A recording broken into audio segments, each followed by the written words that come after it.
got some great stuff today. Before we dive in, I just want to tell you briefly from our sponsor CLME some of the stuff that's going on. We teach and resource agents how to be residential real estate farmers, how to create, maintain a business that stays consistent even in changing markets. Everything from choosing a farm that makes business sense to branding, the science and the practical, the marketing, the why and the how of marketing, networking, past client, niche marketing, everything you need to know to maximize the time, the money, the work in real estate farming. And we resource you throughout the year. We're not only giving you those 8 core classes, but we send you monthly marketing ideas with a road plan to success. It's a network of collaboration. Farm agents across the country share resources and best practices and serve as a sounding board for crazy ideas. In fact, just last week we had a guy that had already approved the proof to some postcards going out announcing his new community site, the farming site, the community information site, and they were ready to go out, and he posted them, and we caught the fact that on one side of the postcard it had one domain, on the other side it had the typograph of, because he had a zip code.info, and the printer had flubbed a couple of the numbers, and so saved him a lot of heartache there because he was able to get it before it went to print. So a lot of collaboration there and good stuff. Forms and systems, some great vendors and bargains, bonus webinars just like this one that equip you to build and grow a great business. So we want to help you become a great farmer and a trusted advisor to the people in your farm. If you're not a member and you're watching this, it's only $5.99, includes everything we talked about, but since you're on the call today, you can use the coupon code BBB100 to save $100. That's BBB for building a buyer business. So BBB100, and you'll save $100. Aaron, I'm real excited about hearing about the stuff today. Why don't you take us through what you've been doing? I know you're going to share some of your amazing stats out there in Nashville, but take us through some of this really cool stuff that we've learned from out here in Mesa, Arizona, and I know everybody else is going to as well. That sounds great, Scott. I really appreciate the opportunity to be on the call. Again, my name is Aaron Armstrong. I am with Keller Williams Realty in Nashville, and I'm excited to be on the call with you guys today. I want to share some tips and resources that have really helped us grow the buyer side of our business and transition our business into what it is today. And I'm honored to be on the CLME call. I think it's an outstanding resource. I've been through the material. We started a geographic farm directly because of the information that I received from Kenny and Scott when I was masterminding with them out in Arizona, and it's already started to add a whole other element to the listing side of our business. But today we're on the call to talk about buyers, agents, and specialists. And I've got a quote here. I know some of you guys on the call might be from Keller Williams. I'm sure there's people from all different brokerages. Gary Keller wrote a great book called The One Thing. And for those of you that haven't read it, I strongly suggest that you pick it up. It's not just specific to real estate. There's so much great information about building a business and being an entrepreneur in that book. And one of the quotes that stood out for me was, what you build today will either empower you or restrict you tomorrow. Again, you should see it on your screen. It's what you build today will either empower you or restrict you tomorrow. And I think as I look back at the success that we've had over the last few years, I know that a huge percentage of it is directly related to the size of the failures that we've had along the way. And part of the reason I want to include this quote is because I think that's a common mistake when people are building a buyer business that they make. They don't envision what they want that business to look like down the road, and so they build something, either the way that they structure compensation or the way that they're delegating leads or the way that they're following up with their clients might be a good solution for where their business currently is, but it's not going to be the solution that gets them from point A to where they ultimately want to be, whether it's 3 years from now, 5 years from now, that someday goal that you want to get to. So what I hope to do in the next 25 to 30 minutes, and then we're going to open it up for questions for anybody that's on the call, is lay out some tools and strategies, some things that we learned, the mistakes that we made compensation-wise that I don't want you guys to make those same mistakes, as well as how we grew the buyer side of our business, so that as your farm grows, because the goal is as you grow that geographic farm and you continue to grow your business, you've got more listings, you're going to get more what? You're going to get more buyer leads. And those buyer leads need to be effectively handled. And in order to do that, it takes the right compensation model, the right team structure, and the right overall attitude to get that done. So Scott, advance me to the next slide. And I just want to say, if anybody has any questions, just put those into the GoToWebinar widget, ask that question. We'll get to those questions and answers at the end of the webinar. Yeah, that's great. That's a great point. That's part of my favorite time of being able to speak to agents around the country is if the chances are if you've got a question about something I'm going over, something that somebody else on the call has a question as well. And so I look forward to being able to dive into that at the end once we've gone over the information and answer any questions that people have. So just briefly about us so you get a feel for our business. As I said, I'm in Nashville, Tennessee. Last year in 2013, we closed 209 transactions. Total volume for us was about 51,300,000, and that was a little under 1.5 million in total GCI. Out of those 209 transactions, 126 of those were buyer transactions. So we are a little bit buyer heavy on our business. But the interesting thing about those 126 transactions is we did that with one lead buyer's agent, 2 showing specialists, and 1 lead coordinator. So we were closing an average of 8 to 10 transactions on the buyer side a month with just that 1 buyer's agent and 2 showing specialists, and then somebody helping convert the leads. And I'll show you the hiring structure as we get into the call today. But what has kind of given me the platform to speak on a national level and to share about our buyer business is we really pride ourselves on running an efficient, effective buyer side. Our conversion ratio is higher than average.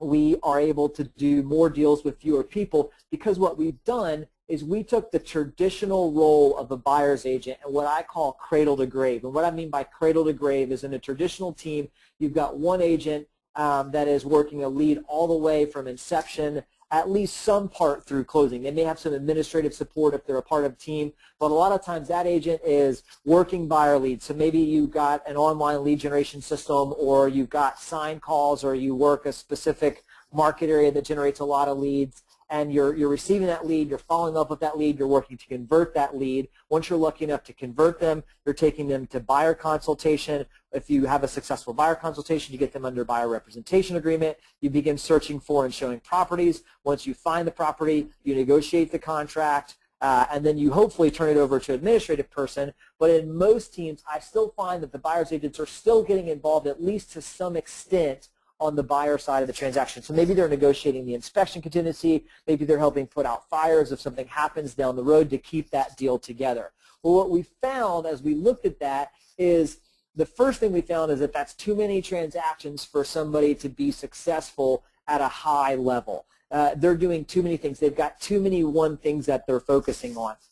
So what we have found is that there's really 3 phases of the buyer transaction. The first one is the lead generated all the way through the appointment set. Then you have appointment set through the contract executed, and then you have contract executed to contract closed. So we really wanted to delineate those roles. And so our idea as we added specialists to our team, and Scott's click to the next slide, and I'll walk through that here in just a second, but the idea for us is that we want to reduce the number of tasks that the agent touches during that full buyer transaction so that they're able to do more transactions because they've got that additional leverage and support. So I'm going to show you what that looks like, but I want to make sure that you understand the general concept, because the concept is what we find is that agents trying to do everything together, a good agent is going to do 2 to 3 transactions a month, so 24 to 36 transactions.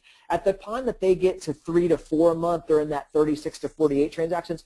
Under the traditional model, the cradle to grave model, they're probably working all the time because they don't have enough leverage. Their lead generation is typically sporadic. Some of you on the call are probably shaking your head right now. You found that not all agents convert equally, so there's typically a conversion problem because what happens? We get really busy, we get some leads converted, and then we start servicing those leads, and once the leads get serviced, we then are trying to start over again. We're trying to refill our pipeline to get enough leads going that we can can build our books. So people's businesses look like a little bit of a roller coaster. They're up and down. So those were the problems that we were facing is lead conversion wasn't where we wanted it to be. People, once they got successful, the agents that we had, they were working all the time. There wasn't much quality of life, and they would reach an income ceiling because they didn't have the leverage to do more transactions. So for us, we said, how could we approach it a little bit differently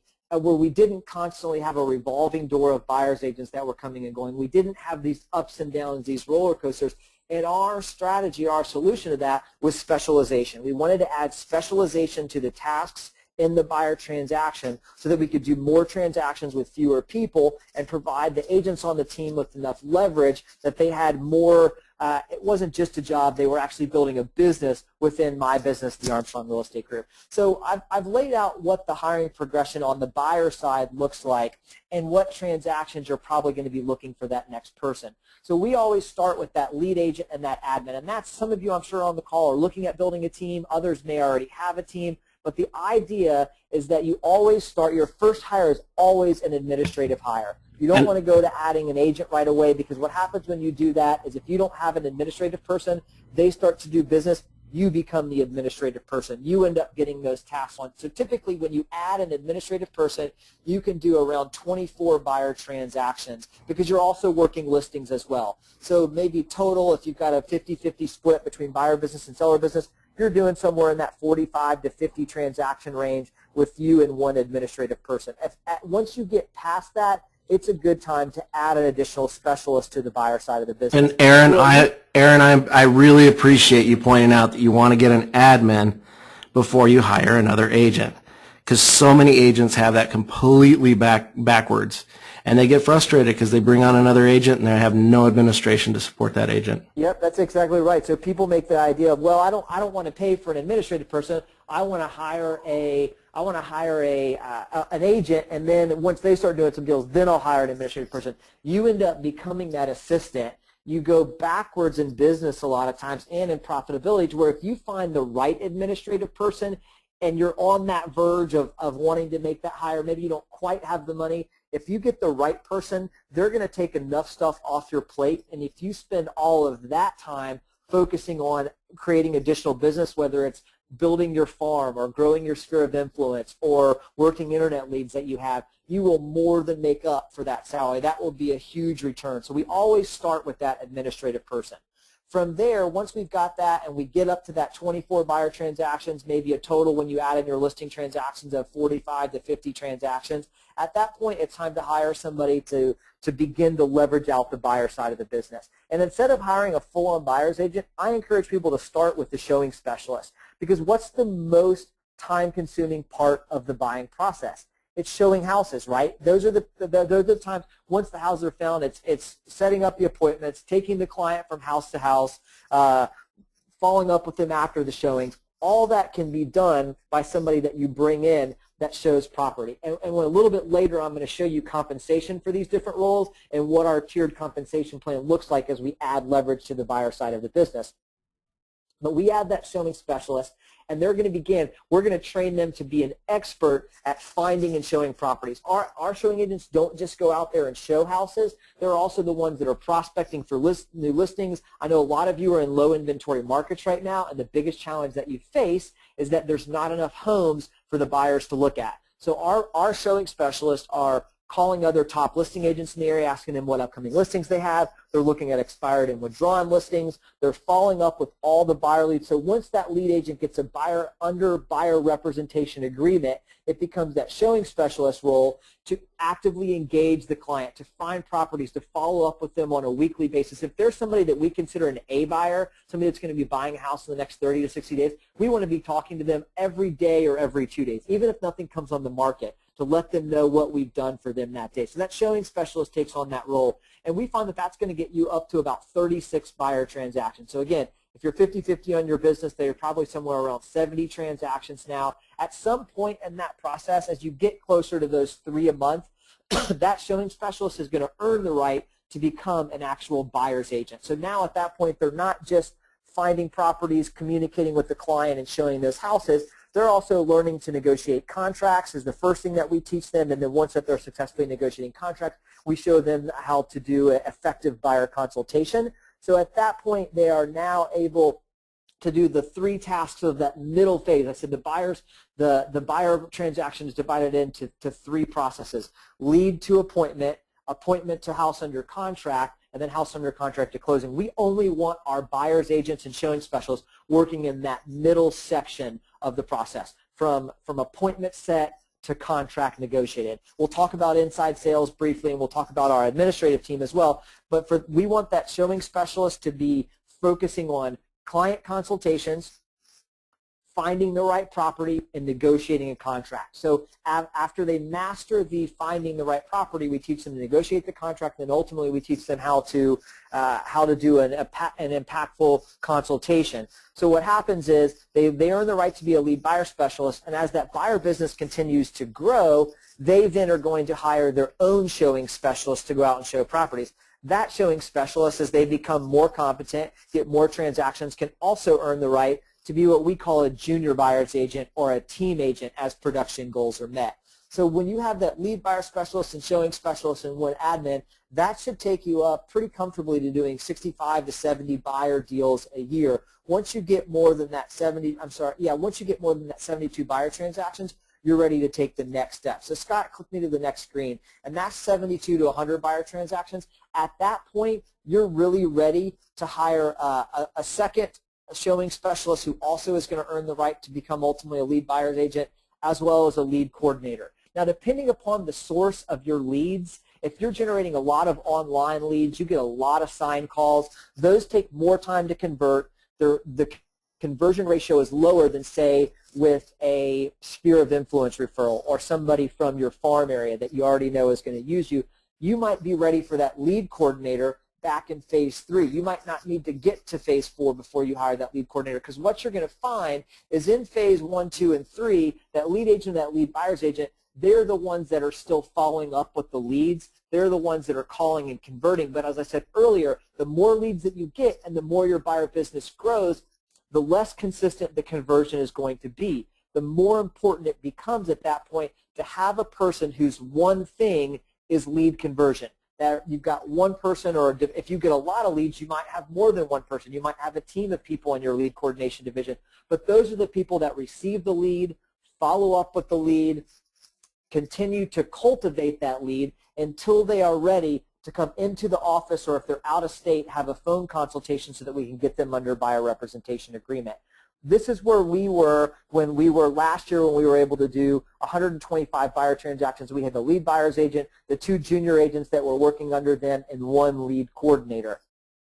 We find that by doing that, we want those showing specialists to ultimately grow into more of junior buyer's agents so that they can also handle consultations and contract negotiations. And that way, the lead buyer specialists and the 2 showing agents / junior buyer's agents, they're going to be able to work together to handle those middle 3 parts of the buyer transaction, the 3 things that are broken down into the middle of the buyer transaction, which is consultation, showing the properties, and contract negotiation. And that lead coordinator is going to focus exclusively on all of the incoming leads that we have. Their one thing is going to be follow up with them at a high level. On our team, we top graded our administrative talent, and my administrative person that runs our operations division is licensed. She's been in the business for over 20 years, and she is going to take care of everything from contract to close. So that's the other thing that you'll find as you build a bigger buyer division. You've got to have great administrative talent. You can't just have a transaction coordinator that's getting documents signed and turning things into the office.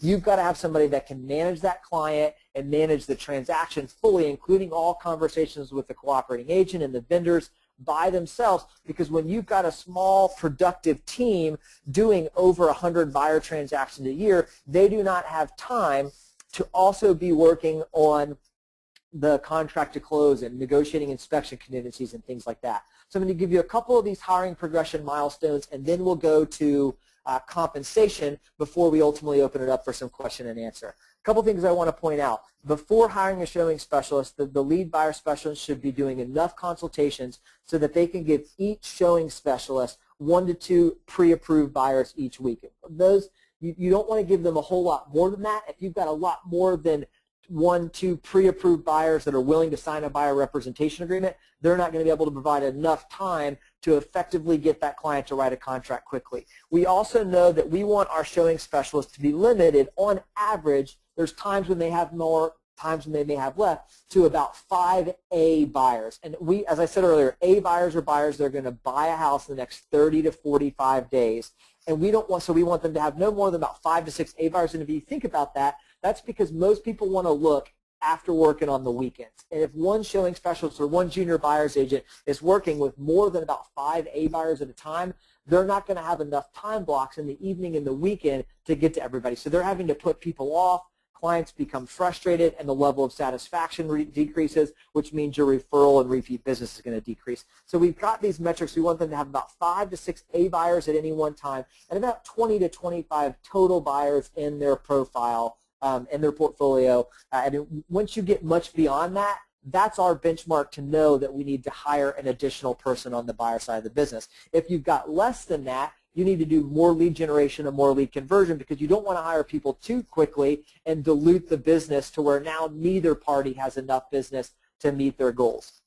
The other thing is that the right lead buyer specialist will effectively manage 2 to 3 showing specialists or buyer's agents, and together they should be doing somewhere between a minimum of 8 to 10 buyer transactions on a monthly basis. They could be doing as many as 11 or 12, but we found that that pod with one lead buyer's agent who's still doing a couple transactions as well, and then they're leveraging out additional transactions to the showing specialists that are earning the right to become junior buyer's agents, along with that lead coordinator that's doing all the conversion, that should easily be able to get somebody to 10 to 12 buyer transactions a month. You don't need 10 buyer's agents to do 120 to 130 transactions a year. And that's how I oftentimes see people's team structured, is they think, I just need to hire more agents, more agents, more agents. And what they find is that all those agents don't convert equally. Some of them may do, one deal a quarter. Some of them may do one deal a month. If they could limit it down to people that are specialists at just the task that they're responsible for and leverage things out, you could do more transactions with fewer people. Working towards transitioning, the other thing is important thing is we want to work towards transitioning those showing specialists to lead buyer's agents. That was the challenge that we ran before. If you heard me talk about our model before, I thought that those showing specialists would always just stay showing specialists, and we'd always just have that one lead buyer specialist. The problem with that is we want to grow them and cultivate them to where they're also doing consultations and contract negotiations, because that helps us be more sustainable, and it provides us with a bench of talent. What I mean by a bench of talent is if that lead buyer specialist leaves or takes another opportunity or moves out of state, I want to be cultivating these junior buyer's agents that they are able to step into that role. I also want to have other people other than just that one lead buyer's agent that are able to do consultations, that are able to negotiate contracts. So when that lead buyer specialist is sick or out of town on vacation or has something come up, that job doesn't come back to me as the lead agent. So that's why we're cultivating those people. But by the same token, we don't want them to be cradle to grave agents like I was talking about earlier. We don't want them to also have to be getting into lead conversion and lead follow-up and contract to close. We found that if we can keep them to consultation, searching and finding properties and negotiating contracts, they're going to be much more effective and much more productive. So Scott, let's talk about compensation for these positions before we ultimately open it up for questions. Click me over to the next slide if you can.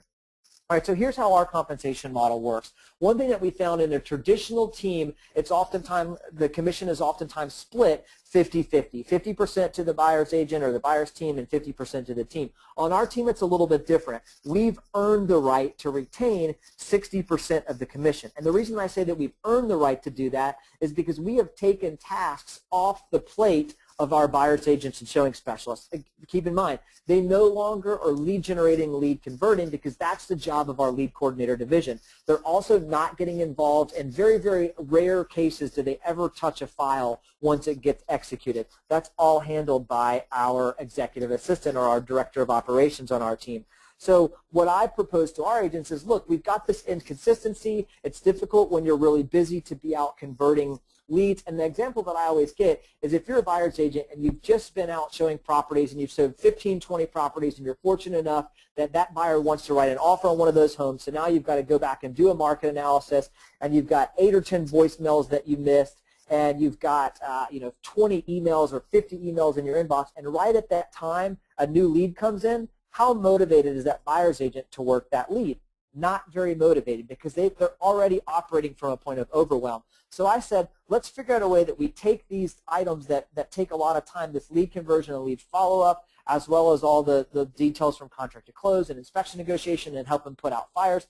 Let's figure out a way to take those off your plate, and if I do that and I pay out 40% instead of 50%, but yet you can do twice as many transactions, it still provides a great opportunity for the agents on the buyer's team to make more money, be less stressed, and be more focused on their task at hand. So on our team, the team keeps 60% of the transaction. I've got an average sale here, say, of $200,000 at a 3% commission. That means the team would be getting $3,600, and the buyer division is getting $2,400 of that.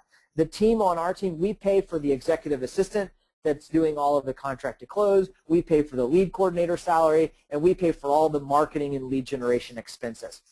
So how that 40% is split up is, if there's when an agent starts and they're just showing properties, they're just doing that middle phase where they're out finding properties, out showing the homes, they get half of that, and the lead buyer's agent gets half of that. At that time, the lead buyer's agent is still doing the consultation, they're still negotiating the contract, and they're also training and holding that showing specialist accountable. What then happens is that showing specialist masters the showing process, and we add on the contract negotiation phase.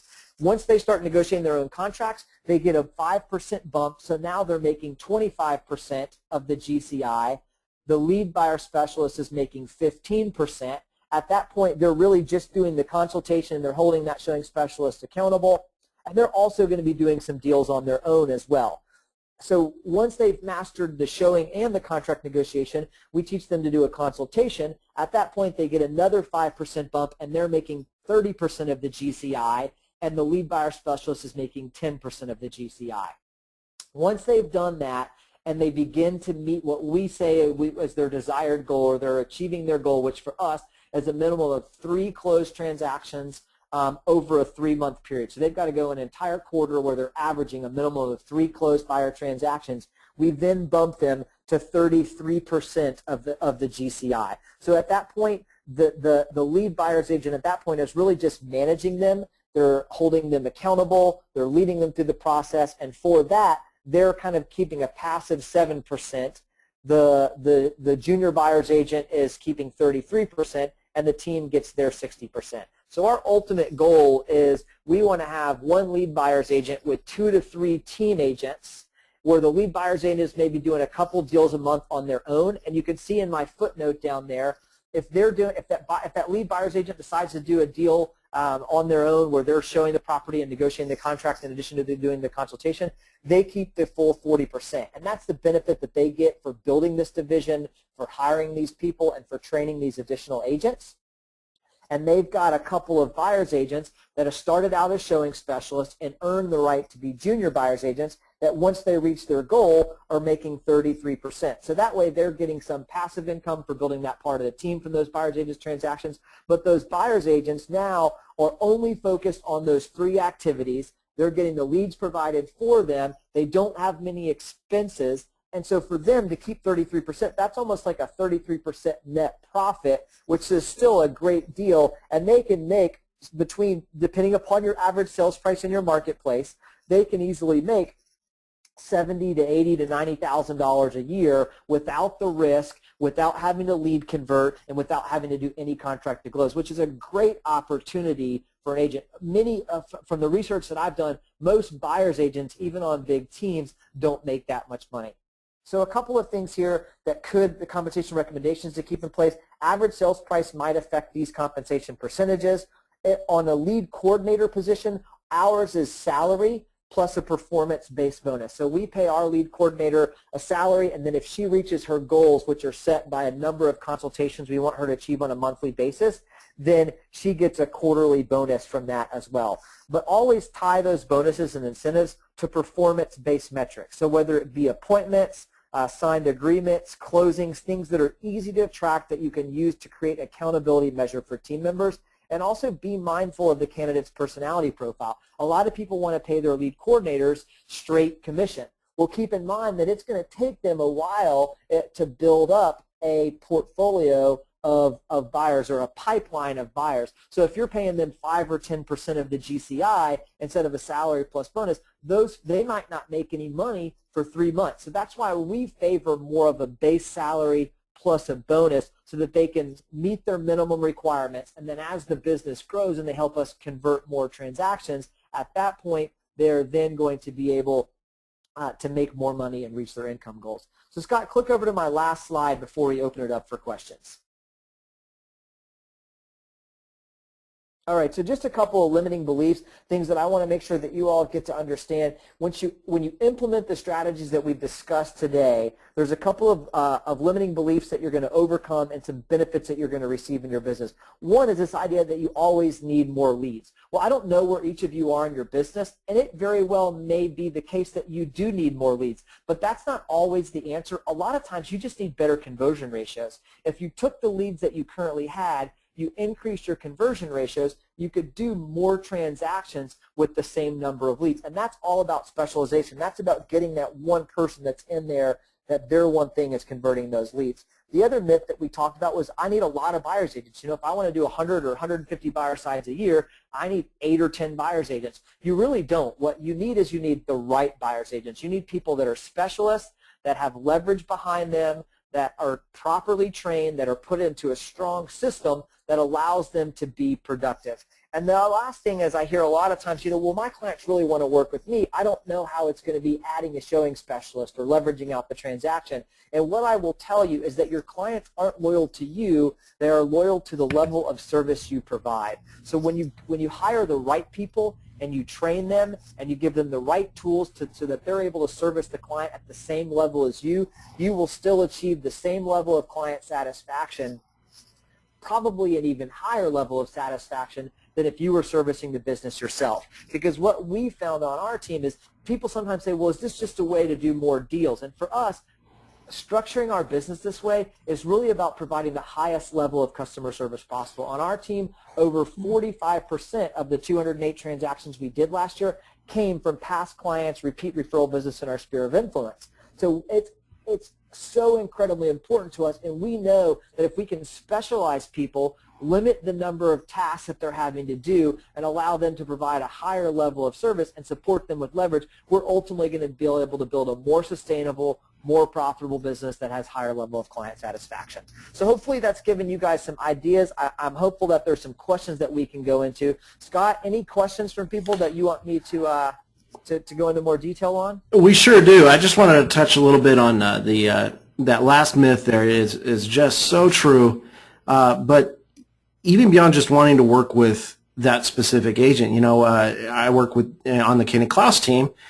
Kenny Klaus is the brand. He's the name on everything, and people will every now and then will call, and they really do just want to work with Kenny on a buy side.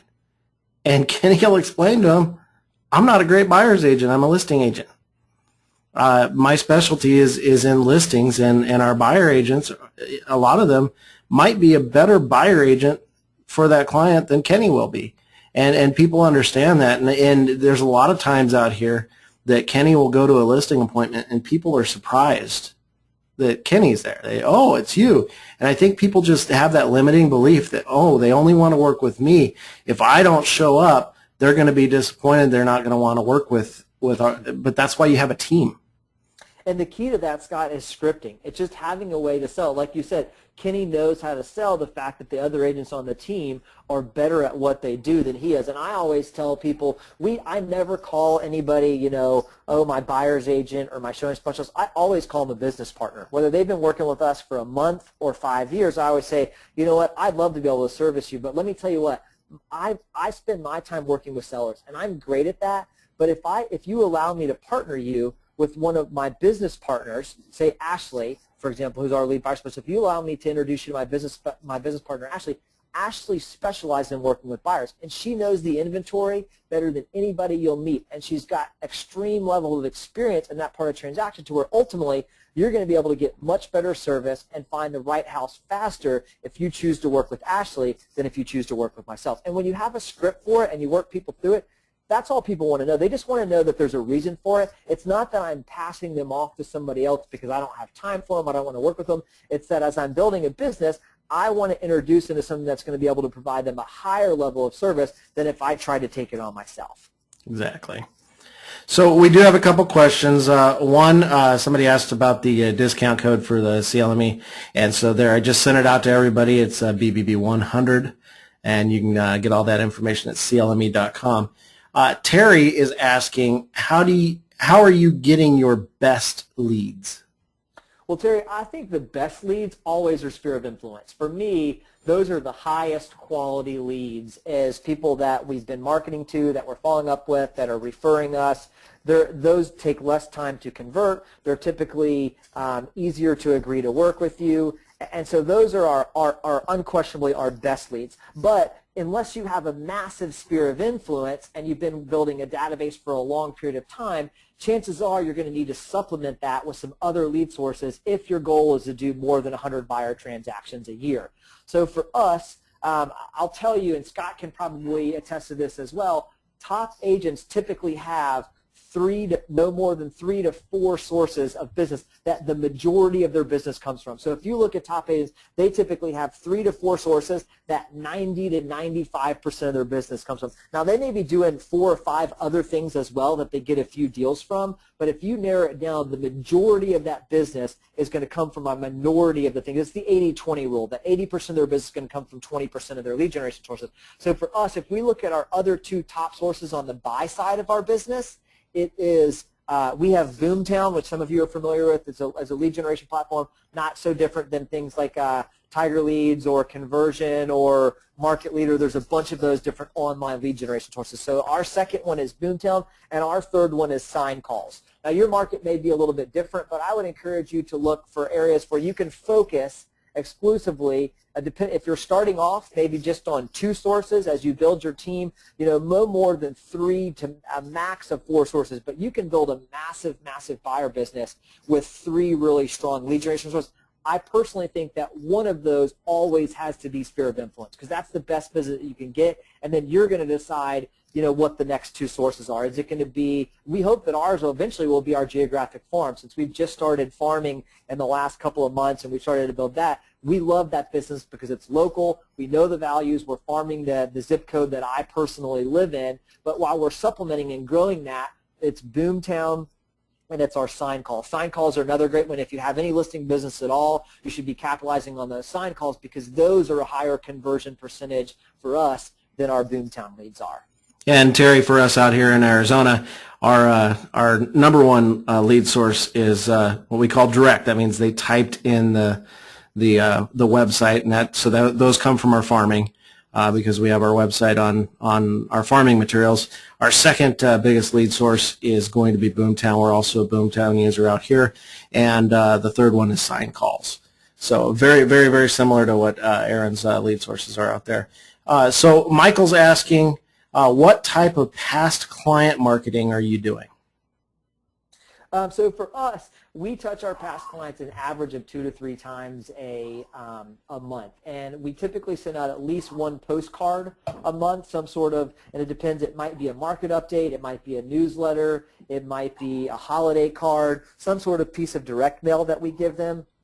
We also are doing like birthday cards for their birthdays, so they get those from us, and some sort of email at least once a quarter. And then in addition to that, as we started our farm, we've started doing community events, and those are another great way to invite your clients to come out. So last year we did a really great client event at a brewery, and it's a brewery in my neighborhood, so it was kind of a combination of a farm event. And we had over 100 people there. But we invited all of our past clients, and they came out, and we had like a guy making balloon animals for kids, and we had food and beer and snacks and stuff like that. This year we also did a recycling day, so like a neighborhood recycling day. We did that last month, and that was huge, where people come and do e-waste, so they could bring TVs and printers and old computers. They could bring glass and bottles. We had the police there collecting unused prescription drugs. We had public waste there talking about recycling. So in addition to the typical touches that we do, we're also adding in community/client events, which doubles as a client event plus an event for our farm. And we try to call them at least, our goal is once a quarter. Unfortunately, it ends up being more like twice a year right now, just due to the size of our database. And Michael wanted to know who does those calls. A lot of the follow-up calls are done by our inside sales team. We have one inside salesperson that kind of runs our lead coordinator division. We have recently hired 2 additional virtual assistants that are helping us do client touch type of calls. They're starting to do some circle prospecting in our sphere where they're calling around just listed and just sold. But our goal is to have them making those initial calls, especially to invite them to the event and then ask them who they know that's looking to buy or sell. When we're coming up to an event, we will also have our agents, we'll have like a call night and have agents step in and call. So they're not doing day-to-day prospecting and lead follow-up, but we do ask them to get involved, on a quarterly basis to help us with some of those market update calls or inviting them out to different events that we're hosting. Now we've got a question from Brian. Brian happens to be the first person to ever sign up for CLME way back last fall. He says, where did you get trained or coached on how to do the team structure that you now use? Well, that's a great question. So Gary Keller started talking about the idea of this showing specialist model about 3 years ago. And there was a couple teams in the area across the country that were doing it, but we were actually, not to try and make myself sound great, we were one of the first teams in the country to implement the showing specialist model where we had 3 or fewer agents doing over 100 buyer transactions a year. So unfortunately for me at the time, I kind of had to learn from the school of hard knocks. I went through and we made a ton of mistakes. We refined the job description. We've been through a number of different compensation plans to get to the compensation plan that we're at now. We figured out kind of the profiles for that lead coordinator position. I actually now teach a class on, it's called Power Profits Through Buyer Teams through Keller Williams, where we do a 16-week webinar about building a buyer team. So that I initially got coaching directly from Gary Keller and was in some masterminds with some top agents that as we were kind of getting the idea off the ground. And then it was a lot of blood, sweat, and tears to get to the model that we have now and the systems that we have now. All right, we have another question. Do you use an 800 number on your signs? We do. We have right now our sign calls are actually down, and I think part of that is because of the fact. Well, I think there's 2 reasons. One, inventory is low, and our listings are selling really, really quickly. So we're not getting as many online leads. I think, 2, a lot of times now, people, when they see a sign, instead of calling off the sign, they pull up their smartphone and they log in and they look for the details on the property right there. So one of the things that we're experimenting with is doing a separate sign that's just coming soon. So instead of putting our sell sign out, doing like a coroplast sign that's announcing the sign is coming soon to generate some sign calls before it goes on the market, because then if they go to look up the property, it's not yet on the market, so they have to call us to get the details on it. We've been doing that recently, and that's increased our call volume. But once the listing goes active and we've got our traditional sign the yard, we do use a 1-800 number. I believe we use Land Voice for that, and that number goes directly to my inside sales team. It doesn't go to the agents. We want our inside sales team, whose one thing is lead conversion, to be receiving those calls. We take them through just a general script, asking them questions about what location they're looking for, price point. Before we even give them any details, we start asking them questions about what they're looking for. We engage them in dialogue, and we quickly are able to determine, are they a potential prospect for that property, or are they just a neighbor calling to get more information? But we have a 1-800 number, and it also allows a text so they can get leads from the text as well. And we had a question, what does the pre-market sign kind of look like? It's similar to our sale sign. It just says in big letters, coming soon, and it's got the our direct number to call. We don't put the 1-800 number on that we put the number that calls directly in through our office. All right. Aaron, we have a big question here. If people are looking for an agent in the Nashville area to refer to, where would they, how would they contact you? What's your website that they could contact you? Oh, that's great. Thank you for asking that. ArmstrongRealEstateGroup.com. Everybody, you can visit us. That takes you directly to our Boomtown site, ArmstrongRealEstateGroup.com. has a number to call that will route you directly to my team. You can also email us from there. You can get a feel for what our website looks like. Please, if you're an agent, instead of signing up on there, if you want some additional information, you can kind of just log on there or call through and email to our team, and we're happy to help you. Yeah, it's always fun when you get a lead and realize it's it's an agent or a salesperson. So yeah, the phone generally works best that way, and email. Aaron, thank you so very much for spending time with us and sharing these phenomenal resources. Now, we have recorded this webinar, and so we'll have it up on our website later today, and you'll be able to get that taken care of. Somebody asked just right now who we use for sign calls. We actually we use buyer acquire for our RAO signs, and we use just the regular phone number rolls into our office, and our office answers it for regular listings for those. But thank you so much, Aaron, and